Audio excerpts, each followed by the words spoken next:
Yo people, welcome back to the YouTube channel. You already know what time it is. It's time for another video. Big up your damn selves in the build. Make sure you smash up the likes every single damn time and subscribe if you are new. Leicester City 1, Chelsea 2. Very, very good performance. Now, listen, some people may disagree. We'll talk about it in the comments, but I'm very, very satisfied, very happy with that win. It's not always about the scoreline. If you didn't watch the game, you would have thought Chelsea struggled. It was close.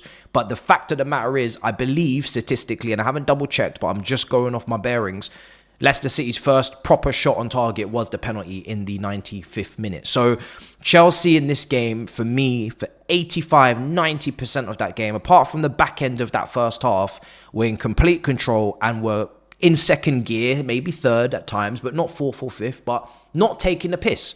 I think for the majority of that, we were very professional, we were very composed, we were very patient. I think a lot of the people maybe watching were getting a bit worried about the 1-0 scoreline going along for as long as it did, but I was never really worried in that game. I was never really breaking sweat, never really stressed. I always felt like I could trust that team today to go out there from a technical level and assert their dominance over that Leicester City team. There was space on that pitch at the King Power. I don't know if they've made the pitch dimensions bigger than they used to be. It felt like there was a lot of space for us to operate in, on top of the fact that they had hacked our players down in the first half, picking up multiple bookings in the midfield.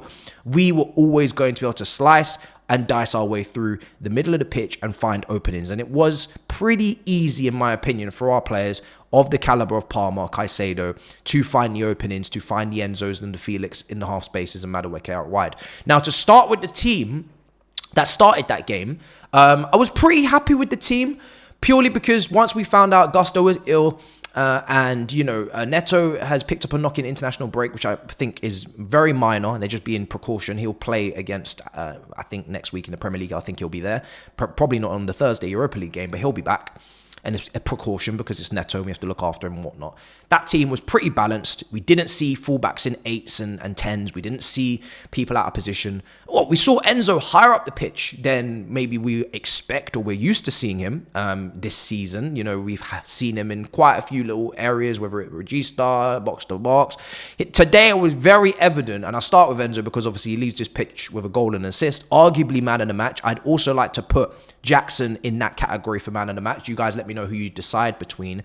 I'll take a look at statistics and maybe decide at the end of the video. But Enzo today playing in that right half space, very close to Mudryk, making those kind of Kevin De Bruyne-esque runs on the inside 8 channel, underlapping for those cutbacks. And he had an opportunity to cut back really in that first half for Caicedo or Palmer, which he, you know, just kind of missed the opportunity to do so. But he was playing very high up the pitch and was very much in the final actions, playing the final pass for the Jacksons of this world, who obviously gets a goal. Now, that first goal, because, I mean, we could have and should have scored 3 or 4 or 5 today, I'll be honest. Like, we had a lot of nearly moments. There was a lot of big opportunities that we didn't convert, that we didn't take. There was some moments where if we had played that pass, then we would have been in there and whatnot. But that Jackson goal as well, which is set up by Enzo, and I think it's a lovely, you know, little assist and a lovely touch from Jackson. After the whole battering ram with FaZe Banks, FaZe Ruggs, FaZe Clang, that defender FaZe is shockingly shit. He is horrendous. Every time I see him in the Premier League and he takes his little sabbaticals and he, you know, he's in one year and he's out the next in the Championship and he is horrendous. But credit to Jackson, he made the most out of the situation. He's being a battering ram. He's shoulder to shoulder. He's argy-bargy. He's making things difficult and he's putting him off his stride. And he is just, you know, he is just shocking FaZe. But he gets ahead of him after multiple failed attempts to get that ball clear. Gets it into Enzo, lovely little 1-2 between them. And that touch from Jackson, that first touch, very, very, very subtle, but very, very secure. Lovely finish, beautifully kind of lifted into the far corner, and we're leading this game 1-0. And deservedly so, because in that first half, in the first 35 minutes, maybe 30 minutes to 35 minutes, we are in complete control. We are, you know, bopping it about beautifully. Palmer is dropping into the midfield with Caicedo. He's picking up these lovely little bits of space where Palmer today is more of a dictator, more of a creator, facilitator. He wasn't in the final third on the end of moves or getting shots off on the edge of the box. He was very much dropping next to Caicedo, playing these lovely little passes, being press resistant, drawing fouls. So it wasn't wasn't the Palmer performance where everyone's going to be like, oh, Palmer was absolutely 10 for 10 today. It was one of his best. But Palmer today was very good. You look at the way he manipulates the ball. You look at the way he receives the ball. Because really, he was playing in a role that you'd almost expect and assume Enzo Fernandez would play next to Caicedo with those little deft touches, with those little switches, with those little... But it was actually swapped around. And it was Enzo that was high up the pitch next to Mudryk, like it would have been for Wolves. And it was Palmer in deeper positions. But it worked. Like I said, Palmer was very smooth. Like I said, they were dirty, Leicester, in that first half. I'm just glad they didn't injure our players. Nasty tackles. One on Felix as well, where he nutmegged someone. I thought Felix, by the way, today, very good. All of our attackers. I'll get to Mudryk in a minute, but Felix, very good. Very maybe under the radar in some ways because he won't have maybe caught everybody's eye, but the positioning off the ball, I could see the work rate. I could see the due diligence to be in the right areas off the ball. So I was very happy with that, especially when he's playing left wing and we're looking at the work rate of Neto. We're looking at the work rate of Mudryk at times this season. We know that the wingers need to work hard. I thought he did that. When he is getting the ball from a Caicedo, get back. We know Caicedo this season, ridiculous in tackles and interceptions. He was, he did his thing today. He was great. We don't even need to really talk about him too much. Maybe it's, become numb, but we just know we can get him to perform to the level that he does and we move. Especially against Leicester, it's no surprise that he was able to just do his thing. Cucurella the same. Those guys are just rubber stamped to give you 7, 8 out of 10s this season. Cucurella's, Caicedo's. But the way that Felix was able to, yes, nutmeg, go past a player, he was hacked down, but he was good today. He picked up some good positions. I thought he created some nice little openings. He should have been found probably more consistently on a switch when he was in the box at the back post of the moves. He was kind of just hanging in areas where he had space and he was waiting. There was a lot of space for Mudryk. There was times where there was a lot of space for Felix. It was a very open game. And speaking of Mudryk, I know he misses his right-footed chance from Jackson's cross. Jackson created 2 big chances off the top of my head, which was the Palmer one that was, that should have been a goal in the second half. I thought the second half performance was actually better than the first half, even though second half is technically 1-1. First half is 1-0. Palmer's been robbed of a goal today. Mudryk has been Leicester's best defender. But then at the same time, he was still a very dangerous attacker. I think a lot of people have to feel like they have to be extreme with Mudryk. I don't know why. This was a much better performance than the performances we've seen against the Man Uniteds, against the Arsenals, or whatever have you will against the better teams. Everybody played better today. Everybody looked better against a worse team. That's how I'd summarize this. Everybody still needs to prove that they play to a better level against the top teams, and they beat the top teams. But against Leicester, I thought everybody played very well today. I actually don't have any complaints. In that second half, we are only winning that game 1-0, but I didn't feel like we needed to make substitutions, really. I didn't feel like we needed to make, drastic changes. Mudryk is going up against his fullback. He's winning the 1v1s. He's had a couple of shots on target cutting on his left foot in the first half. He has had a few moments where, yes, on that wonderful Jackson cross, he should be maybe hitting the target on his weaker foot. It's difficult. On that block for Palmer, you have to laugh. Yeah, I'll be honest. You have to laugh or you'll cry. It's one of those moments where it's unfortunate. He didn't do that on purpose. They're both laughing about it. It's not another reason to add hate to him. Just to quickly divert, but against Arsenal, he comes off.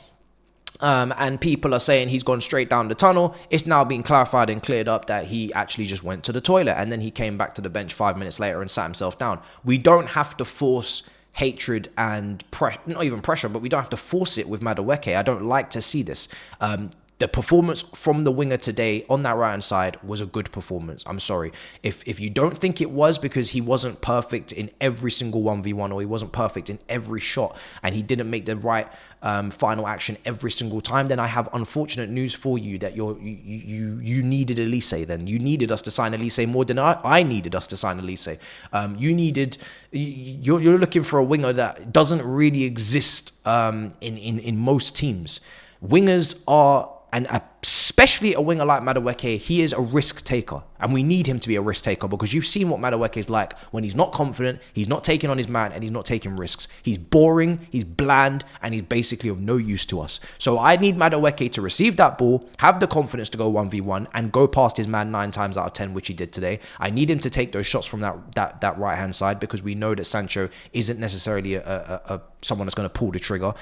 Felix, obviously, today, Felix's shooting is decent, but still needs to pick his corners and, you know, not be so unlucky hitting the framework all the time. But we need goals in this team. So I need the confidence from him to be there. And I'm not getting anything that we didn't pay for. We paid 35 million. I'm getting exactly what we paid for. We don't pay him high wages. I'm getting exactly what we paid for. If he had cost 60, 70 and he was getting paid 200k a week, it's a different conversation. But what we pay is what we get. And if you want better, you're not wrong for wanting better. He's a rotational player. He's someone that goes in, plays well. If he's not, he's out. Neto goes in. Neto starts today for me in my preview and my prediction, my lineup if he's fit. He wasn't. But I think people need to kind of really think to themselves, what do they expect from a 22-year-old winger that isn't really world-class, isn't really world-class potential maybe. He's just a good to very good winger. And we paid very good money. We didn't pay incredible money. So he doesn't make incredible money. He's young. So what do you expect? You know, it's kind of like, what do you want from a winger, first of all? Do you want them to be confident? Do you want them to be attacking? Do you want them to be risk-taking? Do you want to be entertained? Because I'm not bored watching Mudryk. I can say that. He's not boring. Today, he clears the ball off the line for Palmer.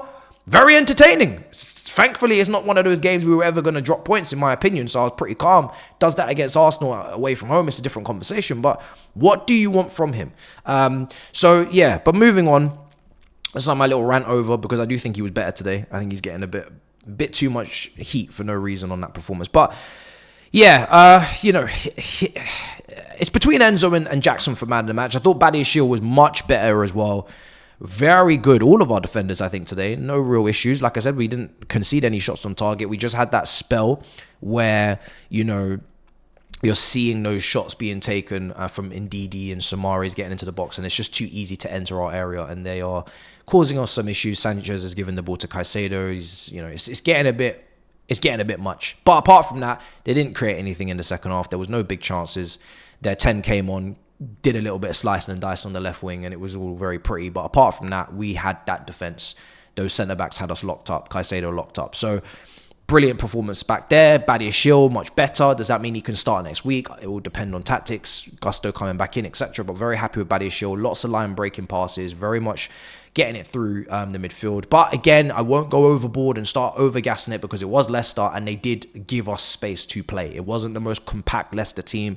They weren't particularly impressive with their press, apart from 10 minutes in the first half. In the back end, it was I expect our players, technical level, I expected them to play through, and they did. They played through easily. So the final thing is the second goal, really, and it's between the two man of the matches, which is Jackson and Enzo, who are linking up for that goal. Great cross from Cucurella. Lovely header from Jackson. He probably should score that, but it's straight at the keeper, and the keeper saved it, and it's gone to Enzo. He headed it in instead. Jackson could get man of the match purely because he should have left that pitch with an assist as well. I know statistically Enzo's better today, but Jackson really, for me, and I'm going to make my decision, and I'm very happy with Enzo's performance. I thought Enzo was very good today. Very happy with him. But I'm slightly tempted to edge it to Jackson. I'm just looking at the statistics. It's difficult. You know, Jackson gets a goal. He has 3 shots on target. 1 out of 1 dribbles attempted. He did cause a lot of problems for their centre-backs a couple of times when he's running at them. He made FaZe look like an absolute clown. Key passes 1, cross 1 out of 1, big chances created 1. I felt like it should be 2, but you know, maybe they're not counting it. Ground duels 4 out of 6, and aerial duels no problem as well, 1 out of 1. Yeah, so interceptions, you know, he's had a very good game. Jackson, he's had a very good game. Looking at Enzo, 1 goal, 1 assist, 3 key passes. Okay, Enzo might have to win. Big chances created 1 as well. Yeah, long balls, switches, a play, ground duels, very good, 7 out of 9. That's probably what impresses me the most, actually, for Enzo, is the fact that, yeah, 7 out of 9 ground duels is very good to see. Tackles, 5. Okay, let's give it to Enzo. Because Enzo statistically looks lovely there, and the eye test didn't lie. Very, very good performance. Goal and an assist in a position that not necessarily we all wanted to see him play. You know, it's not the position that we had in mind for Enzo, playing as like this shuttle bus in the 8 in the half space. But listen, it worked today. He had a great performance. So I'm happy to give him man of the match. I had to check the statistics because I couldn't really decide between the two of them. I do feel like Jackson should have had 1 more big chance created, but maybe I'm bugging. But the fact that Enzo going forward, I already knew what he did. But I think him and Jackson going forward can vouch for having similar level performances. But because Enzo on ground deals and on tackles and on interceptions is so due diligent today, so hard working, so good off the ball to get stuck in and help us get the ball back. You have to give him man of the match for more of a complete performance. But I think both of them were brilliant, head and shoulders above the rest. And there's obviously 7s and 8s for the rest of them, and very good. So we move, we win, no stress, no drama. We are in a nice position in the table now. We get to enjoy the rest of the weekend with everybody else, flapping and floundering for points. My expectations are still exactly the same. I'm not going to get ahead of myself. A Leicester win doesn't really change what we're capable of and what we do, because we expected to win this game. We did. We couldn't beat the big teams. That's kind of what changes the expectations and the kind of feeling in my head of what we can do. So right now we're in a great position. Long may this continue. We need to keep winning games, guys. This is the run that we need to start, and we've started it today. Winning run, W settings only. That is what it is, and today we've started it. So very happy with the boys. Can't complain. Everybody great performances. Substitutions, no problem with them. Everybody got minutes. Sancho and Cuckoo comes on. Dewsbury Hall, Lavia. At that point, the game's done, so not really analysing none of that. But yeah. Smash up the likes, make sure you subscribe, let me know. I guess the biggest talking point in who is the man of the match, guys, Enzo or Jackson. I think Enzo probably deserves to just get it, edge it. He deserves it. He's the one that kind of definitely gets a lot more microscope on the performances, and rightly so this season. So I kind of just want to almost give it to him just purely because he needs it even more. So yeah. But yeah, smash up the likes, make sure you subscribe, and I'll see you guys next time. The road to 1 million subscribers in a bit, people. Peace. Come on.